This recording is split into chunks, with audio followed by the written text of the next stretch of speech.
I had always been an early riser. By the time 7:30 a.m. hit, I was usually up, mentally preparing myself for the day. But that day, just as I was getting up, my phone rang. It wasn't the usual work-related call or even one from a friend. It was Mark, my husband. Strange for him to call when he was just in the next room. I picked up. "Hello?" "Jessica, you need to move your stuff out of your room," he stated, without any warmth or greeting. Confused, I sat up straighter in bed. "Why would I do that? It's my room. Sarah needs it." His voice was firm, almost as if this wasn't up for discussion. I frowned. Sarah was Mark's niece, a 25-year-old who had lived a life of ease and reliance on others. She hadn't worked a day in her life, instead choosing to take from her grandparents and anyone else willing to give, including Mark. In her eyes, I was just the stupid auntie, a term she often used behind my back, though sometimes bold enough to use in front of me when she wanted to belittle me. However, to demand my room, this was a new low, even for her. "Why does Sarah need my room?" I tried to keep my voice steady, but it trembled with a mix of anger and disbelief. "She's moving in, and she wants that room," Mark replied, his tone dismissive. "But that's where all my things are. Where am I supposed to go?" I could feel the sting of tears, but I held them back. "Just find another room or put them in storage. I don't know, figure it out." I was in shock. After everything I had done for this family, this is how he treated me? Our marriage wasn't perfect. In fact, we had been sleeping in separate rooms for a while now. But to be told to vacate my own space in my own home for a girl who had shown me nothing but disrespect was a new low. I took a deep breath. "Mark, I am not moving my things. That's final." There was a pause. "We'll see about that." And with that, he hung up. The conversation left me rattled. I sat there for a few moments, trying to process what just happened. Our relationship had its issues, yes, but this blatant disregard for me, for our life together, was something I had never expected. And as the weight of the situation settled in, I knew one thing for sure. I couldn't let this stand. Whatever game Mark and Sarah were playing, I had to be ready for it. This was my home, my space, and I wasn't going to be pushed around any longer. I walked through the front door after a grueling day at work, hoping for a moment of peace. But instead, I found Mark and Sarah sitting in the living room, their faces grim. It was clear that my refusal to give up my room had set things into motion. Sarah looked me up and down with a smirk, her arrogance palpable. "So, I heard you don't want to give up your room," she said, her voice dripping with mock surprise. "That's right," I responded, my tone firm. "I live here, Sarah. That room is mine." Mark interjected, trying to play peacemaker. "Jessica, can't you just move your stuff to the guest room?" "Why should I? Why does she get my room?" I replied, looking from him to Sarah, who sat smugly, enjoying every moment of my discomfort. "Because she's family and she needs it," Mark answered, a hint of irritation creeping into his voice. "I'm your wife, Mark, or have you forgotten that? I'm family too," I snapped back. Sarah laughed, her voice high-pitched and mocking. "Come on, Auntie Jessica, it's just a room. You can't be that attached to it." I took a deep breath, trying to keep my composure. "It's not about the room, Sarah. It's about respect. You can't just come in and demand things as if you own the place." She rolled her eyes. "You're making a big deal out of nothing. All you have to do is move your stuff. Is that so hard?" "Enough," Mark intervened, raising his hand as if to silence us. "Jessica, just move your stuff. This isn't worth the fight." I stared at him in disbelief. He was my husband. He should have been on my side. Instead, he was siding with a niece who had repeatedly shown disdain for both him and me. I felt betrayed. "Mark, I won't be bullied into giving up my space. Not by you, not by her," I said, pointing at Sarah. "This is our home, and I deserve to be treated with respect." Sarah laughed again. "Respect? From what I've seen, you don't deserve any." I was taken aback by her audacity. How had this young girl become so emboldened to disrespect me in my own home? "Sarah, you might think you can walk over everyone, but not me. I won't be pushed around," I said, with as much dignity as I could muster. Mark sighed, rubbing his temples as if the weight of the world was on his shoulders. This is getting us nowhere. Just move your stuff, Jessica. I shook my head. No, I won't. The atmosphere in the room grew tense. The three of us locked in a standoff, each waiting for the other to blink. The only sound was the ticking of the clock on the wall. Finally, Sarah stood up, her face red with anger. Fine, keep your stupid room, but this isn't over. And with that, she stormed out, leaving me and Mark in an uncomfortable silence. I could tell this was only the beginning of our troubles. The next morning, as I prepared my morning coffee, my phone buzzed with a notification. A text message from an unknown number. I opened it, curious. You should have given me that room. You'll regret crossing me. A cold shiver ran down my spine. I knew instantly who it was from. Sarah. I replied, trying to keep my cool. You don't scare me, Sarah. This is my house, and you can't dictate what happens here. Almost instantly, her reply came in. This isn't over, Auntie Jessica. You have no idea what I'm capable of. Just as I was trying to process this new threat, Mark walked into the kitchen. He looked tired, dark circles under his eyes. What's wrong? I asked, showing him the messages. Look what Sarah's sending me. Mark looked at the screen for a long moment. She's just upset. Don't let her get to you. I frowned. This isn't just being upset, Mark. She's threatening me, in our own home. He sighed. I'll talk to her. But you have to understand, she's had a tough life. Losing her parents at a young age wasn't easy. I interrupted him. That doesn't give her the right to behave this way. She's an adult, not a child. Mark looked away, clearly torn between supporting me and defending Sarah. I'll handle it, okay? But the conversation was far from over. That evening, as I was settling into my room, Sarah knocked on the door. I opened it, and she stood there, her posture defiant, eyes cold. Listen, Auntie Jessica, I don't know why you're making things difficult. Just give me the room, and all of this can be over. I took a deep breath. I told you, Sarah, this is my room, my house. You can't come in here and make demands. She smirked. Maybe not, but I can make life very difficult for you. I looked her straight in the eye. Is that a threat? Sarah leaned in, her voice a low whisper. Consider it a warning. And with that, she turned on her heel and walked away. Sleep didn't come easy that night. The weight of Sarah's warning pressed on me. What was she planning? What was she capable of? And why was Mark so blind to her manipulations? The only thing I knew for sure was that I had to be prepared. Whatever Sarah had in store, I wasn't going down without a fight. Days melded into weeks, and each day seemed grayer than the one before. The walls of the house felt suffocating, and Sarah's smug demeanor was a constant thorn in my side. From leaving unwashed dishes in the sink to borrowing items without asking, she seemed intent on testing my patience. But nothing could have prepared me for the horror that awaited me on one fateful evening. Returning home from work, I immediately sensed something was amiss. The usually locked front door stood slightly ajar.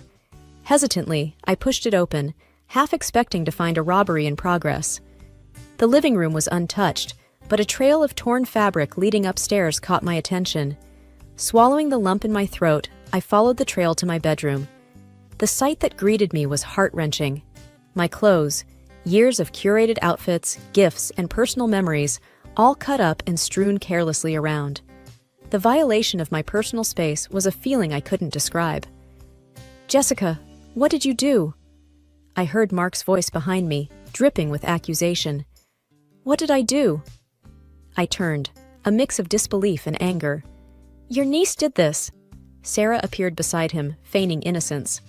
Why would I ruin your things, Auntie Jessica? Maybe you did this for attention? Mark looked at me, his gaze colder than I'd ever seen. Did you do this, Jessica? Did you ruin your clothes to frame Sarah? My jaw dropped. You think I would destroy my own things? My cherished memories? Mark's voice grew harsher. Maybe you wanted a reason to kick Sarah out. My heart felt like it was shattering. The man I had once loved and confided in now looked at me like a stranger. I can't believe you'd think that of me. Sarah smirked from behind Mark, enjoying every moment of my pain. Maybe you should have just given me the room. None of this would have happened. I backed away, tears streaming down my face. I thought we were a team, Mark. How could you choose her over me? Mark's face was impassive. Maybe if you'd been more understanding, none of this would have happened. You brought this on yourself. The weight of his words was crushing. It was clear I had lost not only my clothes, but also my partner. The realization was devastating. That night, I packed a bag, knowing I couldn't stay in a house where I felt so alone and betrayed. I had lost the battle for the room, but the war for my dignity was just beginning. The weight of the past few weeks felt like 100 bricks pressing down on my chest. Every look, every word exchanged in that house, they all came rushing back. With my bag packed, I sat in the living room, the silence only interrupted by the ticking of the grandfather clock.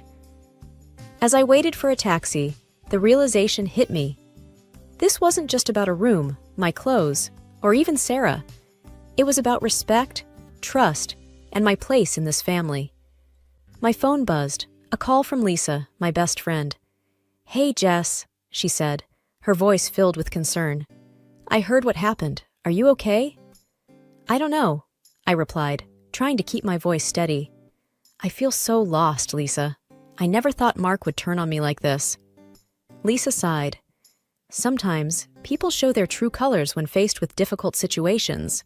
Maybe this was a wake-up call." "You're right," I murmured. "But what am I going to do now? I've invested so much in this relationship and this house." "You need to make a decision for yourself," Lisa advised. "For your well-being and your future. Don't let anyone else dictate your worth." Lisa's words resonated deep within me. Mark's parents and Sarah had taken so much from me already. My peace, my happiness, and even my own space. But they couldn't take my self-worth unless I let them. It was time to reclaim it. Determined, I made my way to the bank the next day. As I sat in the financial advisor's office, I explained my situation. "I want to ensure that my assets are protected, and I need to know where I stand financially," I said. Mr. Harris, the advisor, nodded sympathetically. "We can definitely help with that. Let's review your accounts and see what we can do." As we delved into my finances, it became evident that I was the primary contributor to most of our investments and accounts. Mr. Harris looked up from the paperwork. "Mrs. Thompson, it appears that you've been the major breadwinner here. If you decide to divorce, you have a strong case for a significant portion of these assets." My heart raced. Divorce. The word felt heavy, yet in a strange way, liberating. Could I really take that step? When I returned home that day, Mark was waiting. "Where were you?" he asked, his voice dripping with suspicion. "I went to the bank," I replied calmly. "I needed to review our finances." His face paled. "Why?" "Because," I began, taking a deep breath, "I've decided to file for divorce, Mark. I can't be in a relationship where I'm constantly belittled and betrayed." Mark looked stunned. "Jess, you're overreacting. We can work things out." I shook my head. "No, Mark. This is my decision. I deserve better." And with that, I took the first step towards a new chapter in my life, one where my worth wasn't determined by anyone else but me. A few days later, I found myself seated in the office of a renowned attorney, Miss Angela Reynolds. Her reputation for handling difficult divorce cases was what drew me to her. As I relayed the events that led to my decision, Angela listened attentively. "It's clear that you've been through a lot," Angela commented, jotting down some notes. "I've handled cases like yours before, and I can tell you, standing up for yourself is the best decision you could make." "I just want what's fair," I replied, looking out the window at the bustling city below. "I've supported Mark and his family for so long. It's time for me to protect what's mine." Angela nodded. "You have a strong case, Jessica, especially given that you've been the primary contributor to your shared assets." I hesitated, then added, "There's something else. I suspect Mark has been unfaithful." Angela looked up, her gaze sharp. "Do you have any proof?" "A private investigator," I began, taking out a folder with photos and notes. "I hired 1 month ago. The evidence is clear." Angela skimmed through the documents, her expression growing more serious with each page. "This changes things considerably. With evidence of infidelity, the court is likely to view the case in your favor." Relief washed over me, but there was a gnawing feeling at the pit of my stomach. I had to confront Mark with the truth. That evening, I returned home to find Mark in the living room, surrounded by old photo albums. Memories of better times. "Jessica," he began, his voice shaky, "I've been thinking, maybe we can work things out?" I placed the folder on the coffee table, the photos facing up. Mark's face drained of color as he recognized the woman in the photos. "You've been cheating on me," I said calmly, my voice devoid of emotion. Mark's eyes darted between the photos and me. "Jessica, it's not what it looks like." "Save it," I cut him off. "I've known for months, Mark. I just wanted to see if you'd ever come clean." His shoulders slumped in defeat. "Why didn't you confront me sooner?" "I hoped you'd change," I replied. "But instead, you chose Sarah over me. You let her destroy our home, our trust." Tears streamed down Mark's face. "I'm so sorry, Jessica. I never meant to hurt you." I shook my head. "Sorry doesn't change what you did, Mark. It's over." And just like that, the weight that had been pressing on my chest lifted. It was a painful revelation, but one that set me on a path to reclaiming my life. In the weeks that followed, the legal process was a whirlwind. I felt like a regular at Angela's office, diving deep into the finances and property that Mark and I shared. Mark's actions not only severed our emotional connection, but also jeopardized our shared assets. The evidence of his infidelity and Sarah's destruction of my personal belongings were prominent factors in the proceedings. One morning, I received a call from Angela. "Jessica, I've managed to get a court date. It's sooner than I expected, given the circumstances." "That's great news," I replied, a fire igniting within me. I was ready to see this through. On the day of the hearing, the courtroom was filled with tension. Mark sat across from me, looking defeated and tired. Sarah was also present, her arrogant demeanor unchanged. The judge, a stern-looking woman with sharp features, looked through the files presented before her. "It seems the evidence is quite clear," she said. "Infidelity, financial misconduct, and deliberate destruction of property." I caught Mark's gaze, looking for any sign of remorse, but there was only emptiness. Sarah, on the other hand, was fidgeting nervously. Angela, clear and assertive, presented our case. "Your Honor, my client has not only been the primary breadwinner, but has also financially supported Mr. Mark's parents and his niece, Sarah. She's been through emotional trauma and has lost personal belongings due to the actions of the defendants." Mark's lawyer tried to present their side, portraying Mark as a loving husband who was misled by Sarah. But the evidence was overwhelming. After what felt like hours, the judge gave her verdict. In light of the evidence presented and the actions of Mr. Mark and Miss Sarah, the court rules in favor of Miss Jessica. I exhaled deeply, feeling a wave of relief. It was a victory, not just legally, but also personally. I was reclaiming my life. Outside the courtroom, Sarah approached me, her bravado gone. "Jessica, I'm sorry," she began, her voice quivering. "I never thought things would go this far." "Your actions have consequences, Sarah," I replied coldly. "It's time you learned that." Mark tried to catch my attention, but I walked past him. There was no room for reconciliation.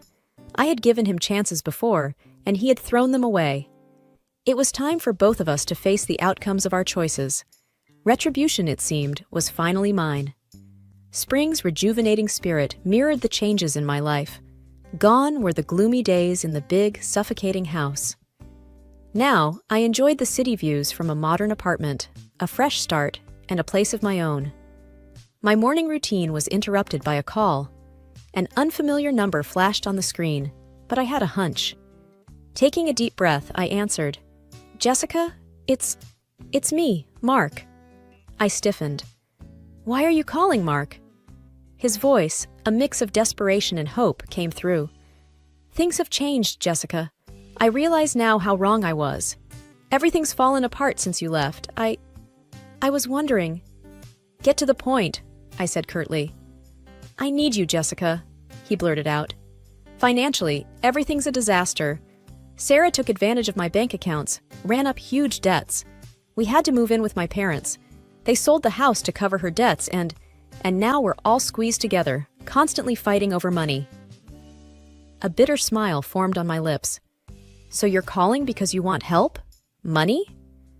Not just that, he pleaded. I want you back, Jessica. I made a huge mistake. I took a moment, letting the gravity of the situation sink in. Mark, while I sympathize with your situation, you made your choices. I've moved on, and you need to find your own way now. Before he could respond, another voice piped up in the background. Auntie, help me out just once. I promise I'll change. It was Sarah, her voice sounding very different from the arrogant and demanding tone I remembered. I sighed deeply. Sarah, I hope you find the path to change truly, but it's not my responsibility to fix the consequences of your actions. The call ended with a heavy silence. It was difficult, hearing their desperation, but I knew I had to stand firm. To rebuild myself, I had let go of the toxicity that once consumed me. There was no turning back. As the days turned into months, I immersed myself in my work, found joy in little things, and adopted a playful cat named Bella. Life had its challenges, but it also presented beautiful moments of growth and contentment. One evening, while reflecting on the past, I realized that despite the pain, those experiences shaped me into a stronger, wiser woman. I felt an inner peace, knowing that after every storm, a new dawn awaits. And as the sun set that day, I embraced my new life, grateful for the journey and the lessons it brought.